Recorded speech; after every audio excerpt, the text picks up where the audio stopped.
Hey appliances online, this is my plea to review a dishwasher for you. This was my trusty Hotpoint Aquarius DW30, which up to a week ago worked like a dream, then suddenly decided to stop filling with water. As you can see, if I turn it on, it does absolutely nothing.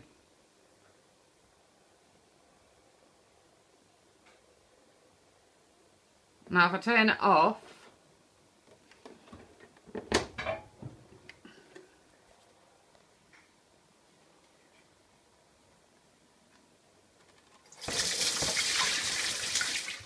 pour some water into it, turn it back on, it starts.